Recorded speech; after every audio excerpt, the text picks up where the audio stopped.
Slenderman is arguably the most well-known of the creepypasta monsters, breaking through the wall of cult following into the mainstream rivers of the internet. You could even say he commands a large enough fanbase to be considered a different fandom to creepypastas in some aspects. But before we delve into the true origin of this character, let's take a look at his lore. Starting with the star of the show himself, Slenderman has been described with an array of abilities, originally starting with just tendrils streaming from his back, ability to psychologically break people, to selectively be invisible to certain people, and the ability to teleport. Nowadays, due to all the stories and adaptations, he has a few more assumed abilities like proxies, whatever they are. His original actions would be to stalk his victims, causing them to doubt the very fabric of reality itself, usually by making himself visible for enough time for someone to register he's there, but not enough to confirm it. A very less is more approach, rather than charge in and brutally murder someone. It was also very unknown what Slenderman actually did to his victims, often leading to disappearances rather than mutilated bodies. Also, by distorting electronic equipment, he makes it very hard for anyone to document his actual existence. One of the main changes that happened over the time is that Slenderman used to almost exclusively stalk and victimize children indiscriminately, but nowadays he's seen to choose anyone of any age at seemingly random. There are many references to beings similar to Slenderman through the ages, starting with Europe's fairies. No, not the Tinkerbell kind, the spelling's different. Where some fairies were kind in nature, there were some who were cruel. Fairies have been known to kidnap children, cause disease, and put people in a trance, even succumb them to mind control, have odd features, be visible to certain people, teleport, and even trick people into trusting them before leading them to their demise. These traits line up well with the Slenderman that we hear about today. The next, and one of the most notable historic mythos that lines up with Slenderman, is the German's the Grossman. The Grossman translates to the Great Man or the Tall Man, and is a sort of German boogeyman. He's described as a fairy of the Black Forest, lining up with one of the original mythos of Slenderman, that he often stalks forests rather than cities or towns. Here, he would take away bad children who entered the forest at night and stalk them until the naughty child confessed their ill behaviours to their parents. A notable source that is also from Germany is a painting by Hans Baldung, who was a Renaissance artist who died in 1545.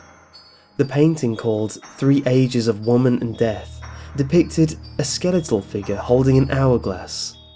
When the painting went through an X-ray in 2003, due to insurance reasons, it was discovered that it was, in fact, altered early on to remove several extra limbs on the skeletal figure, the correlation being Slenderman's tendril trait. In Britain, there are 2 mythos matching Slenderman. The first is the Scottish Feardub, the Black Man. This legend is about an entity that haunted footpaths and forests at night. This creature had characteristics that are close to a more primitive Slenderman. This story was told to scare children to stay indoors at night and stop children wandering in the forest without adult supervision. And in England, you have the Clutchbone, which was a 7-foot monster which dates back to the early 1800s. This creature was described as being black in colour, with leathery textured skin. Its head consisted of a lit torch within a large, raised collar of material similar to rawhide. This more violent depiction included destruction by burning, disappearances, and even dismemberment of victims.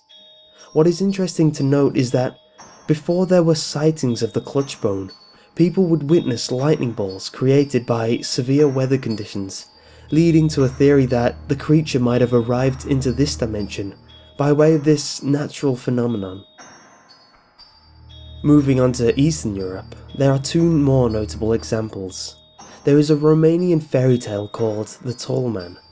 You can actually watch a video I made on this quite a while ago. This fairy tale depicts a mother who falls under the tall man's influence and kills her family. The tall man is described as being dressed as a nobleman in all black, with multiple arms like snakes and sharp swords. In Russia, a folklore exists that dates back to the early 20th century, which has a tall, slender man as a corrector who would hunt those who existed through unconventional means, such as being born without a father. Moving across the ocean to America, there is a book by W.K. McNeill called Ghost Stories of the American South. In this book, there is a story of a tall, skinny, tree-like man that abducted a child from a family. The story was collected from a 72-year-old man in 1963, meaning the story could potentially date back to the early 20th century. In Taino, a civilization that predates the Colombian inhabitants of the Caribbean, has a legend that speaks of the hupia or opa, which is a nocturnal humanoid without a face that stalks its prey, paralyzing them and slowly driving them insane. This creature was considered the spirit of the dead in the Taino religion. An interesting creature that is found in Japan is the Nopperabo, often referred to as the Mujina, a spirit with long arms and legs and no face. Here are two stories about this creature. The first one is the Nopperabo and the Koi Pond. This tale recounts a lazy fisherman who decided to fish in the imperial koi ponds near the Heian-kyo Palace. Despite being warned by his wife about the pond being sacred and near a graveyard, the fisherman went anyway. On his way to the pond, he was warned by another fisherman not to go there, but he again ignores the warning. Once at the spot, he is met by a beautiful young woman who pleads with him not to fish in the pond. He ignores her and, to his horror, she wipes her face off. Rushing home to hide, he is confronted by what seems to be his wife, who chastises him for his wickedness before wiping her facial features as well. And the second tale, the Mujina of the Akasaka Road. This is a story of a man who travelled along the Akasaka Road to Edo. He came across a young woman in a remote location near Kunizaka Hill, crying and forlorn. After attempting to console the young woman and offer assistance, she turned to him, startling him with the blank countenance of a faceless ghost. Frightened, the man proceeded down the road for some time until he came across a soba vendor.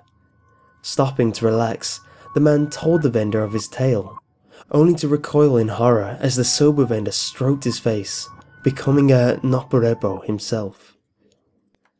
There are even some correlating historical links with some ancient civilizations, notably the Babylonians that believed in a demon called the Alu, who is a half-man, half-demon creature with no face.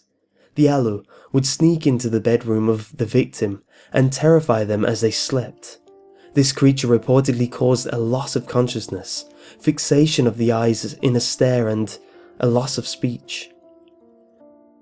An ancient cave painting in Brazil is arguably the oldest reference that can be linked to Slenderman, dating back to possibly around 9000 BC. This painting depicts a strangely elongated person leading a child by the hand. There are so many legends that line up with Slenderman's mythos so closely, but they are not the true origin of the Slenderman. Slenderman was actually created on the Something Awful forums in a paranormal picture Photoshop competition by a person with the username Victor Surge, real name Eric Knudsen. He posted 2 black and white photographs of unnamed children featuring Slenderman with a short description of the creature, describing him as a mysterious creature that stalks children. On June 11th, 2009, Victor Surge improved upon the myth by adding another picture of a fake doctor's account. The next day, another user by the name LeechCode5 posted a photo of a burning building with a more detailed Slenderman backstory. On June 14th, another user, Trench Mall, used Slenderman in his own story. Also, you can still find the thread today on the forum. Since then, Slenderman has been used in many mediums, such as the game popularised by Let's Players Slender, and the Enderman mob creature in the popular game Minecraft, which is a nod to the Creepypasta cryptid. Even on TV, you could say that the Doctor Who's The Silence was based on the Slenderman. There are even a few web series such as Marble Hornets and Tribe 12 that are dedicated to a live-action styled horror series, and the many creepypastas and the narrations that are all over the internet, all spawned from a simple Photoshop picture on a forum. It's interesting how the internet works. Anyway, I hope you've enjoyed this, and if there's another pasta monster you'd like to see dissected, let me know. Thanks for watching and goodbye.